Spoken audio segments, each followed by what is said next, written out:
అందుకని ఇలా చేయడం పద్ధతి కాదు. నేను కేవలం ఆత్మగౌరవం కోసమే పోరాడుతున్నాను. ఈ ఇంట్లో నేను ఒక వ్యక్తిని, ఈ ఇంట్లో ఉండే హక్కు నాకుంది.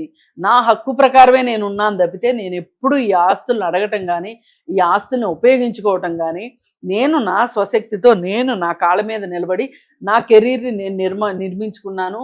నా కుటుంబాన్ని నేను పోషించుకుంటున్నాను. ఇదంతా నాది, నా సొంతం అన్నట్లు. అంటే ఈరోజు నేను ఏదైతే ఉన్నానో అది నేను సొంతగా బిల్డప్ చేసుకున్నాను. పైగా కుటుంబానికి సంబంధించిన ప్రాజెక్టులకి నేను పనిచేశాను 5 పైసలు తీసుకోకుండా, ఇలా మాట్లాడుతున్నారు.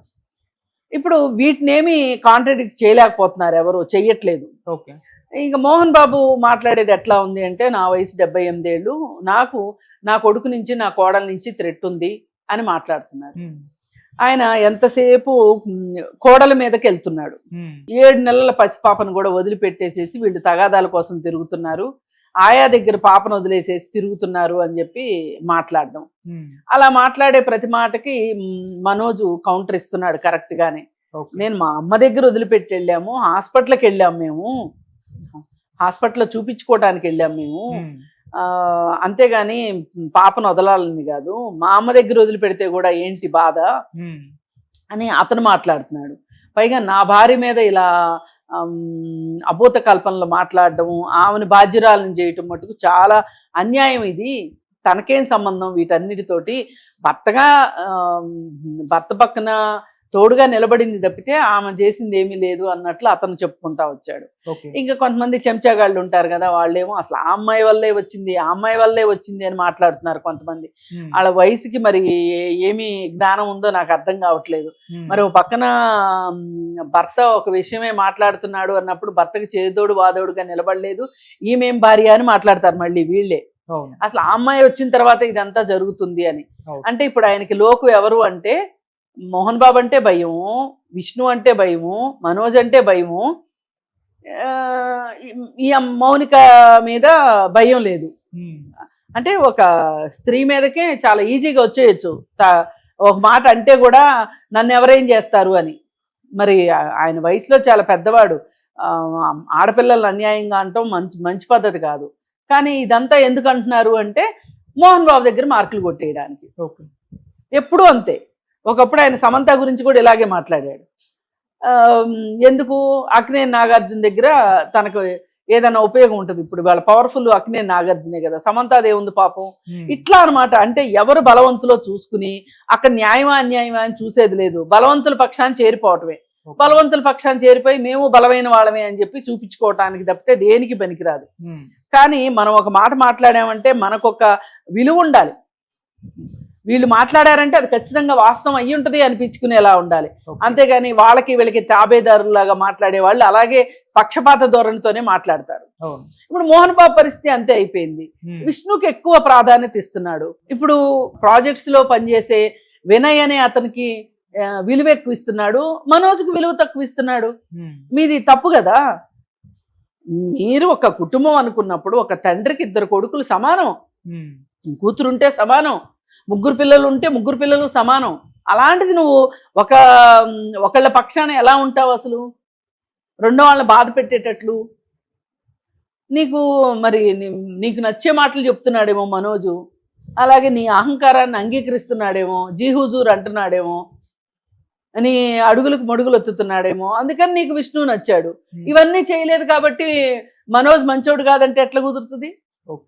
తండ్రిగా నీ ప్రేమ ఏది ఇవ్వాలో అది ఇవ్వాలి. ఎవరి మనస్తత్వాన్ని బట్టి వాళ్ళు ఉంటారు. మరి నువ్వు అతను ఏమన్నా పోనీ కుటుంబం బయటికి వెళ్ళిపోయి కుటుంబం పరువు తీసే పనులు ఏమన్నా చేశాడా అంటే అది కాదు. కేవలం నీ పైన నీ పెత్తనాన్ని అంగీకరించట్లేదు. అదే నీ కోపం, నీ బాధ. ఇప్పుడు కాలేజీలో 64 అవకతవకలు జరుగుతున్నాయి.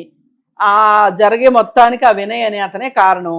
ఆ కారణాన్ని ఎత్తి చూపించినప్పుడు అది నిజమా కాదా అని చూడాల్సిన బాధ్యత నీకుంది కుటుంబ పెద్దగా.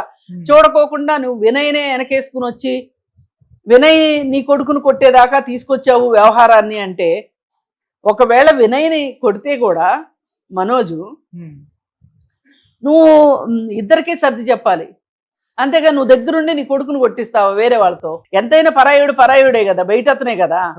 అంటే మీరు ఎంత చనువివ్వకపోతే మీ దగ్గర పనిచేసే మనిషి మీ అబ్బాయిని కొడతాడు? ఇప్పుడు ఈ ఈ పరిస్థితుల్లో మనోజ్ మనోభావాలు ఎలా ఉంటాయి? ఎంత బాధపడతాడు? నేను సొంత ఇంట్లో నేను పరాయాడినా అనే ఫీలింగ్ వస్తుందా లేదా? మరి అలాంటప్పుడు ఇంక నువ్వు తండ్రిగా నువ్వు ఫెయిల్ అయినట్టే.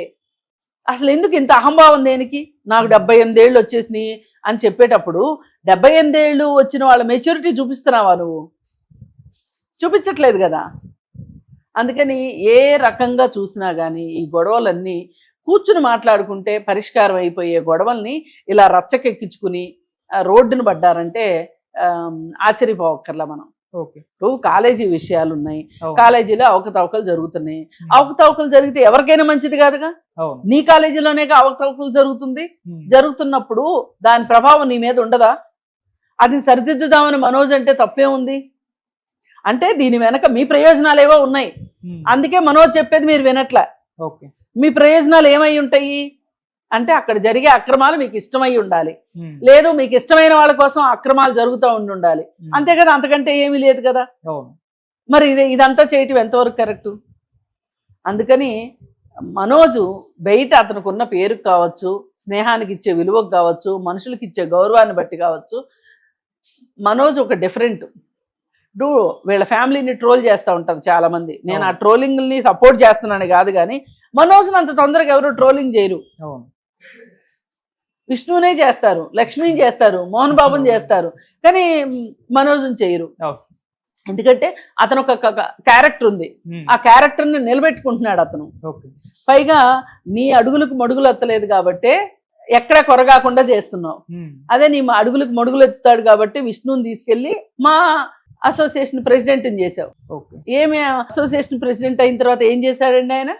అది చేస్తా, ఇది చేస్తా, బిల్డింగ్ కడతా, అవసరమైతే నా సొంత డబ్బులతో కడతా, అది ఇదని చాలా బేరాలు పలికాడు కదా. ఏమైంది మరి? దాని గురించి మాట్లాడేంటి? అసలు మా ప్రెసిడెంట్ అయిన తర్వాత ఏం చేశాడు ఈయన? ఏమైనా మీటింగ్స్ అయినా నిర్వహించాడా?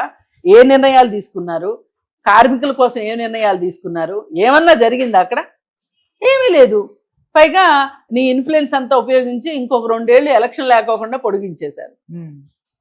ఇప్పుడు ఇండస్ట్రీలో కాస్టింగ్ కౌచ్ జరుగుతుంది, కార్మికులకి కొంతమందికి అన్యాయం జరుగుతుంది, ఇంకా చాలా చాలా సమస్యలు ఉంటాయి. ఇండస్ట్రీ అంటేనే ఇంతమంది సముద్రం లాంటి వ్యవస్థను నడపాలి అంటే సమస్యలు ఉంటాయి.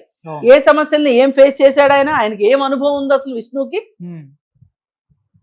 పైగా వాగాడంబరమైన మాటలు. నేను జై భారత్ మాత అనిపిస్తాను ప్రకాష్ రాజ్ చేత అని చెప్పి బీరాలు పలికాడు. నీ ఏం పని అసలు? నీ పని ఏంటి? నువ్వేంటి? గోవిందా గోవిందా అనిపించాను ఇప్పటికి, ఇంక రేపటి నుంచి రేపు అది కూడా అనిపిస్తాను. నువ్వెవడివి? రెండో వాడికి ఆ మాత్రం స్వేచ్ఛ స్వాతంత్రం ఉండదా? మీ నాన్న దగ్గర మస్కా కొట్టి పనులు చేయించుకోవడం అనుకుంటున్నావా?